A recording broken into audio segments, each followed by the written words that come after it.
Hi everyone, I welcome you to the first session on cybersecurity fundamentals, which is CIA Triad. My name is Rajesh and I'm a cybersecurity consultant and a trainer.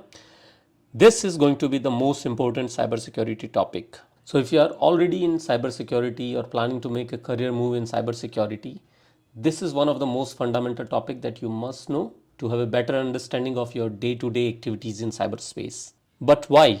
Because the CIA is all about protecting information. It is the core of every cybersecurity framework. It is the basis of the control validation process or assessment process, which we will learn in upcoming videos, and that's what most of us will be doing when we are in a cybersecurity job. And most importantly, your career growth in cybersecurity depends on how well you understand the fundamentals. Now, let's talk about the CIA Triad. So, what is the CIA Triad of information security and why do we need it? The answer is we need it to provide a basis for securing the information, because the ultimate aim of cybersecurity or information security is to protect the information or data. And the CIA Triad, it stands for confidentiality, integrity, and availability. So let's understand the definition of these in detail. So if I go by books, simply the definition of confidentiality is the protection of information from unauthorized access or use. And the integrity, it is the assurance that information is accurate or correct and consistent during its life cycle. Ensuring that the information is safe from any accidental or malicious modifications by unauthorized users is all about integrity. Availability, on the other hand, is ensuring that information is accessible when needed by authorized users. So I focused on when because availability is all about timely access of information. That means the authorized user must have the information available when he needs it. So what can go wrong with the information? Information can be disclosed, it can be modified, changed or altered, it can be deleted or removed or destroyed, it can be stolen, shared in an unauthorized way, and it can be accessed by unauthorized users. So let's make it simple. When I say confidentiality, I'm essentially talking about secrecy of the information, maintaining the secrecy. When I'm talking about integrity of the information, I'm talking about the accuracy or correctness of the information.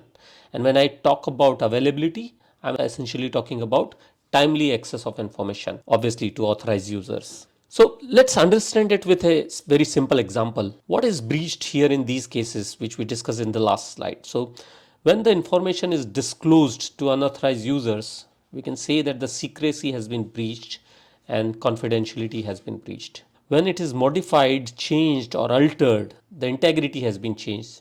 It is no more the original information that we were supposed to receive or have. When the information is deleted, removed, or destroyed, availability is compromised. Very simple. Let's take this example. When the information is stolen, let's say you lose your laptop. Now, what can go wrong with it? Did you just lose your laptop and it is no more available, or it may also hamper your confidentiality and integrity of the information? So let's say the laptop that was stolen did not have any password. So obviously the unauthorized users can read the information after logging into it, right? So the confidentiality can also be breached. What if they remove that information, they delete all the information? So even if you get your laptop back, information will not be available. So the availability will be compromised, or they may change some information. So the integrity may also be compromised. Similarly, when information is shared or accessed in an unauthorized way, confidentiality, integrity, or availability can be compromised. So this is in brief. When we talk about confidentiality, we are talking about secrecy of information. When we talk about integrity, we are talking about accuracy or correctness of information. And when we talk about availability, we are talking about timely access of information. So what can go wrong when CIA is breached? So obviously when confidentiality, integrity, and availability is breached, it may result in data breaches, data losses, cyber attacks, unauthorized access to information, and information disclosure to unauthorized parties. So let's understand each component one by one. What is confidentiality, how it can be protected, and what are some examples of confidential information. So some of the confidential information could be your passwords, OTPs, PIN numbers. So let's understand it with an example. Here is this guy who wants to send some information to another guy here, and the information that he wants to send is ABC, for example. Now, when this information is transmitted over this network, there is this bad guy sitting. He sniffs this network, gets this information, and he is able to read this information, that the information which was being transmitted over this channel was ABC. That means this is no more a secret information. So even if this guy received the information in the correct format, the information was breached, it was accessed by the hacker, so it is no more a confidential information and the confidentiality has been breached. So how can we protect the confidentiality of information? So we can use encryption, but how? So encryption is like turning a message into a secret code that can only be understood if you have the special key to decode it. So in this case, this guy, he uses this message, encrypts it, and sends this encrypted message over this communication channel or the network. Now, even if this guy here sniffs the network again, gets the information, but this time what he has received is something he cannot read or decode because he does not have the right key. Now, this person here, on the other hand, uses this encrypted message, decrypts it, and gets the right message that he was supposed to receive. So, as you can see here, the original message was ABC and the received message is also ABC. So the integrity is not compromised, it is the same message, and confidentiality is also not breached because this guy was not able to read this message. Even if he had the message, he couldn't read it. So information remains confidential. So quickly summarizing, confidentiality, it is all about secrecy of information. And you can protect the confidentiality of information using encryption, tools like encryption, tokenization. There are other tools as well. So what we are trying to protect here is protecting the information from unauthorized disclosure. And examples of confidential information, as I said, is passwords, PIN, any other trade secrets, to name few. Now let's understand the breach of integrity. How integrity can be breached. So suppose in this case, this guy here wants to send this message to the another guy here via this network. Now what happens is this bad guy here sniffs the network, gets the information. Suppose for a moment this information was encrypted. So even if this is an encrypted information and he is not able to read it, so the confidentiality is still intact. But what he does here is he makes some small changes into this information and then transmit this wrong information over this channel.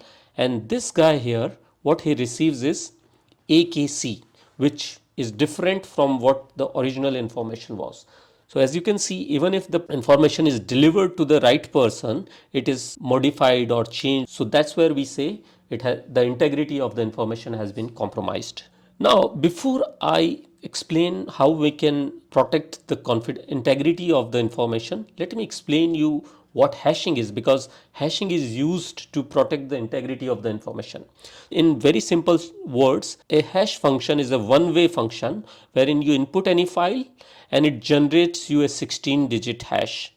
Now, the beauty of this function is it is irreversible. That means you cannot input this 16-digit hash back into hash function and generate the same file. This is not possible. But on the other side, the best part of this function is no matter how many times you input this file into this hash function, it will always generate the same hash function. So now let's see how hashing is used to protect the integrity of the information. So now let's take an example how hashing can be used to protect the integrity of the information. Suppose this guy here wants to send this message ABC to this guy here. Now instead of sending just the message, this time this guy feeds this information into a hash function and generates a 16-digit hash, for example here. Now he sends the message through one channel or one network, and this hash value is sent to the receiver via a different channel just to avoid any hacking. So because if this hacker is sitting here, if he is able to get both message and hash value, it could compromise the integrity. So both the information are shared via different channel. Now this person here receives this message. Now again the bad guys will always be there, and this guy this time he sniffs the network, gets the information. Suppose this was an encrypted information, so he could not read it, but what he did is he changed some part of the information. Let's say instead of B he changed it to K, so the original message ABC became a new message AKC, and then he transmitted this information back to this guy here. The information that this guy received is AKC. Now how this guy can make sure that the message that he has received is the same message which the sender has sent. So now what he does is he hashes this message and generates one 16-digit hash, right? Now he will also be getting this hash from this function. So this 16-digit hash which was generated here was transmitted via this channel. So he received it. What he will do is now he'll compare both the hashes. So as I told you in the previous slide that no matter how many time you input this file into hash function, it will always generate the same hash value. So the same thing should happen here. If this file is fed into this hashing function, it should always generate the same hash value. But this time when he compares it, he finds that the hash value which is received via this channel is different from what he is getting after inputting this information into this hash function, and he can make sure that this information which he received is a compromised information. So now you can take mitigatory actions accordingly. So quickly summarizing, integrity is related to the accuracy or correctness of information. Hashing is a tool to make sure that integrity of the information is intact. And when we talk about integrity, we are trying to protect the information from unauthorized changes or modifications. And some of the examples of the data that must be received in its original form. So some of the examples could be like weather forecast data, which should be in its original form to avoid any catastrophe. Finally, breach of availability. So let's take the same example.